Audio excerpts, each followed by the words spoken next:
Yaroslava Романчук, president of the International Institute of Freedom Ukraine, economist, popularizer of the Austrian economic school in the post-Soviet space, is joining our broadcast now. Yaroslav, good afternoon. We are glad to welcome you on the Freed TV channel. Greetings to you. Greetings to freedom. Yaroslav, well, really, according to the Ukrainian Foreign Intelligence Service, inflation in Belarus has already reached 7.3%. And, in fact, at the moment there are completely obvious risks of devaluation of the Belarusian ruble. They are growing. What, in your opinion, will happen to the Belarusian economy in the near future? But, taking into account all the factors that are already, in fact, evident, and there are more than enough purely economic terms. Explain to the viewers in simple, understandable language. Let's look into the material part. Yes, when they say that there is a collapse, the Belarusian economy is already stagnating, the Belarusian economy is about to crumble, you understand, we need to clearly understand and know the enemy. This applies to both Nazi Russia and totalitarian Belarus. The growth rate of the Belarusian economy for the first half of the year was 2.1% of GDP. Yes, this is not 3 or 8, not 4, as it was in 2023-24, but nevertheless, 2 and 0 is, well, a slowdown, yes. The same applies to the Russian economy, it is 1.4%. But if we look at the volume of the Belarusian economy, it is about $72 billion in 2024. The budget of the Belarusian government bodies of Belarus is about $26 billion. And even if it is 1 billion or 2 billion less, yes, then the Belarusian economy is, a family, yes, they use resources not only from budgets, but also from state banks, state organizations. And there are also a number of informal structures that, of course, feed this system, and Lukashenko completely controls them. Industrial production really was a little bit there for the first half of the year, 0.7%. Agriculture is minus 2.7%. Yes, this is bad. Zonal, maybe, but at the same time we see investments plus 14%, we see the consumer market growing by 14%, real incomes are growing, yes, the Belarusian economy has been receiving about 9 to 12% of GDP from Russia annually for 25 years due to the so-called energy grant. If Russia gives less, yes, Lukashenko will be indignant, Lukashenko will go, beg, knock out. Moreover, Lukashenko can threaten, for example, and what he did, to suspend the payment of loans, which Russia gave in the amount of about $8 billion. That is why Putin says that he will take, yes, and disconnect Belarus from this artificial respiration. It is not possible, because Lukashenko is a very pragmatic, cunning politician. He works not only with Putin and the Kremlin, he works with a number of industry ministries, regions. And he brought to Belarus about 30% of investment projects from Russia, which are financed. These figures on finances, on investments, this, in fact, speaks about this. Therefore, when we say that yes, any totalitarian regime, like the Russian economy, the Belarusian economy of the state planning, it slows down when some large factors are simply exhausted. In Russia, I think that there will be much less growth because they will finally squeeze Russia, they will squeeze these oil flows, there will be less finance, finally, maybe, sanctions will work, accordingly, Belarus will fly their terror. But even when you say, here is inflation there 7 from 2, well, guys, 7 from 2 is definitely not the level of inflation for which Lukashenko will hang himself there or will be, as it were, he will think that there will be some kind of coup. The Belarusian ruble has been revolving over the last, in my opinion, 6 months, that is, it has grown in price there by 15%. Today it is less than 3, and it was 3.36. Therefore, there are reserves here, and, naturally, it is tightly, inexorably tied to the Russian ruble, which will also devalue. But again, the reserve resources of both the Russian and Belarusian systems, unfortunately, for us, they still exist. And we need to understand that we cannot defeat this enemy with purely economic sanctions, with such measures and the expectation that they, and therefore, will begin to devour themselves because of mistakes in economic policy. But let's continue to talk about money. It's such an interesting and burning, so to speak, topic. Well, according to the World Bank, at least as of 2023, Belarus was the largest debtor of the Russian Federation. The Russian Federation itself does not have too much money today. There is more than enough for civilian spheres, only for the military. And what if, in the current situation, Moscow, so to speak, persistently demands that its friends return everything? Look, yeah, so to speak, the collected debts. How will things stand? For Putin's regime, for the Russian military-industrial complex, Lukashenko is not some subject of an independent country, right? For them, it's like Chechnya and Belarus in one. There's Tatarstan in the same row, you understand? If they say that this is how Lukashenko makes money, yes, they, of course, get kickbacks from this. They integrate into these chains. And, in fact, when there is a formal question, the Russian finance minister says, we need to put the squeeze on our Belarusian partners. In fact, many Russian generals, Russian oligarchs, Russian organized crime groups participate in these schemes, who are strengthened by these flows and make money, some on what? Some on schemes for NDSU, some on schemes for oil products, some on logistics. This is just continuous theft, and this helps Lukashenko. In 2014, when Russia announced sanctions against the European Union, remember, these cases with Belarusian shrimps and Belarusian kivas are known there. This was a Russian scheme, and Lukashenko simply repackaged it there, reprinted it there for his 10-15%, and made money on this. In fact, the same thing today. These formal debts exist, but no one will really demand them. You know, like the Belarusians, Lukashenko received a $10 billion loan there, which later turned out to be not $10, and so we did not find out the full amount for the construction of Belas. And then, starting in 2025, they had to pay $600 to $800 annually on the loan for this nuclear power plant. And Lukashenko said, but there is no money. Then what did the Russians do? They said, well, let's buy electricity then, we will pay for it this way. In this regard, Lukashenko understands that Belarus was built not because it was needed there, but because both the Russian energy defense and the Belarusian ones made a lot of money on it. I think they sawed up $1.05 minus $2 billion, yes. Therefore, yes, there are formal debts, but, you know, Russia, as you remember, forgave Cuba and dozens of African countries, so it will drive Belarus, which is used as a supplier of military-purpose goods, as a country to which weapons are assembled and supplied, including, naturally, they will be driven to bankruptcy, only because the Ministry of Finance will demand full payment of debts. By the way, Yaroslav, you soon started talking about weapons supplies at schools.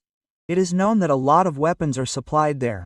The Russians not only help Lukashenko's regime financially, but also actually supply weapons to the country. In May, it became known that Belarus received a new batch of Su-30cm-2 multi-role fighters.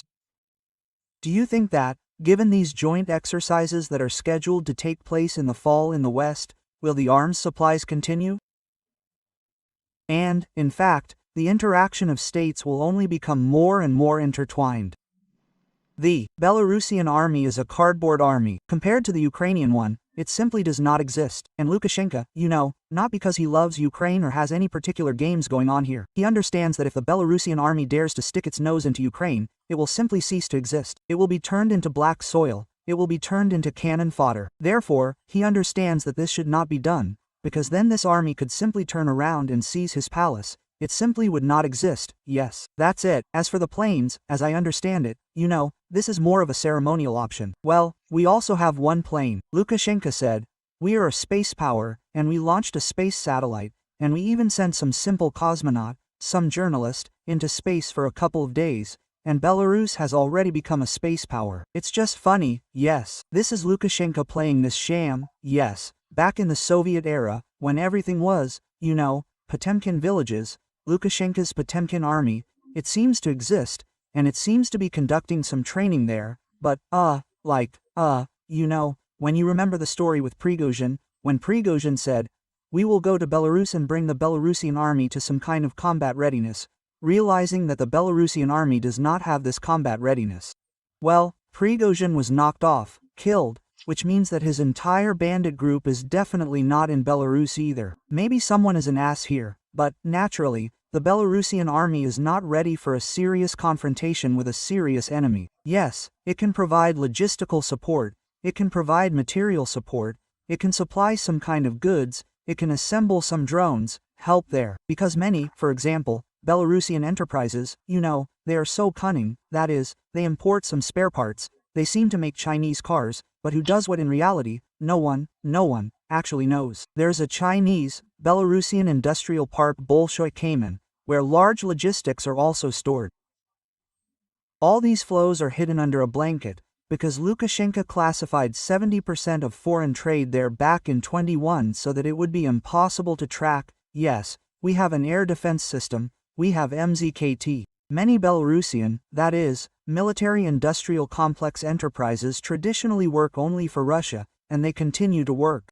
Therefore, Lukashenko will demand from Russia in order to show, first of all, to his own bureaucrats around, yes, look, they gave me an airplane, and they will maybe give me nuclear weapons later. That's why we too, with the Russians, at the same time he meets with the Americans, meets with other politicians, they say, no, well, you understand that all this is not as it looks. That's why this person is trying, of course, to sit on two chairs. Well, this European chair, of course, has clearly been knocked out from under his ass over the past 5 years. And remember, at one time there was such a miniature and couplets, and plugs, and trapunky. And how are you doing with potatoes? As for potatoes, they are already standing on a leg, but thank God, I'm happy for you. So about potatoes. In Belarus, stores that do not sell potatoes will be fined. Dictator Lukashenko has banned jokes with this product. Thus, he commented on the complaints of a Belarusian on social networks about the interruption in the supply of potatoes.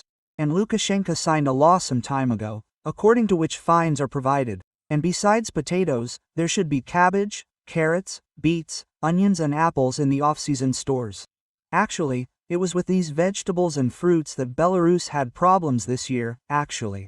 And it was precisely these products that Belarusians have always been famous for. Where did all these products go? It turned out that they were all exported to the Russian Federation. Well, since there was nothing to eat there, and then the Belarusians, so to speak, lent a shoulder and ended up, actually, without their main food products. And what is really going on with all this? After all, Minsk had to, actually, go to the hated West and buy all these vegetables and fruits there. What will happen next? Forward, when there is no money, but you still have to hold on.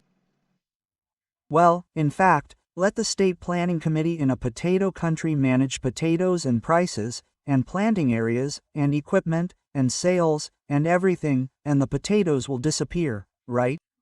This is a traditional joke that we always told about the Sahara Desert. If there is socialism in the Sahara Desert, sand will be in short supply. Here is an absolutely wonderful natural experiment, when in Belarus, a country of potatoes, a country that has always been famous for this vegetable, suddenly potatoes disappeared.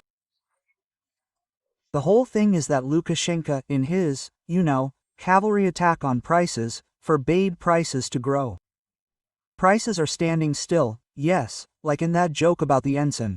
And so the prices stopped, profitability is regulated, potato export is remunerated.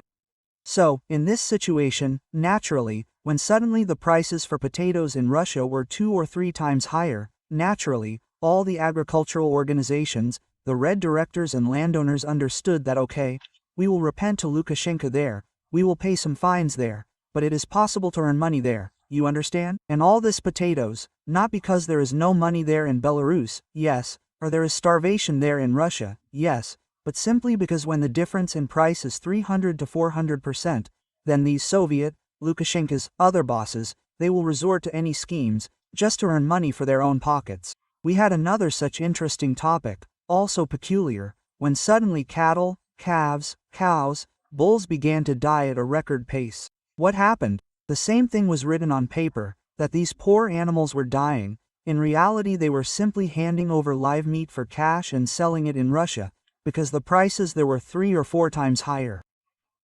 This is an example of how, if you don't have an iron curtain, if you have a large economy that sucks out any goods, then you can't regulate prices internally, otherwise you will have a deficit.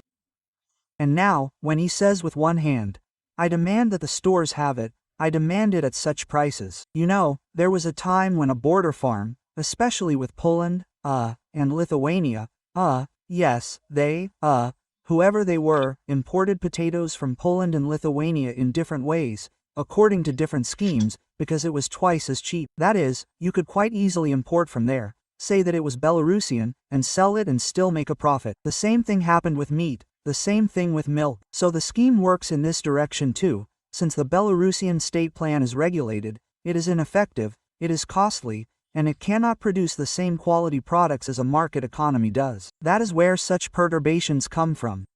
And the fact that Lukashenko punished someone there for or ordered to give potatoes, yes, 80% of potatoes to be produced by small farms. That is, Lukashenko said that we will produce other crops, other things, other investments, pump this money, these farms with cheap loans, and did not give anything to private individuals or farmers. And if there were no private individuals at all, then Belarus would be left without potatoes at all. So this is a typical failure of state planning. Well, and Lukashenko, who is there, you know, somewhere, even if you take inflation into account, then 55 to 60% of goods in the index for calculating inflation are regulated prices. When you say, here's the price, the inflation index in Belarus is 7.5%, in fact, I think it is at least twice as high. Yaroslav, thank you very much for such an interesting conversation. Yaroslav Romanchuk, president of the International Institute for Freedom of Ukraine, economist, popularizer of the Austrian School of Economics in the post-Soviet space, and was a guest on the Freedom TV channel. The whole truth about Russia's war against Ukraine. Be the first to know the latest news in the free Telegram channel. Freed is what is really important to know. Subscribe, link in the description.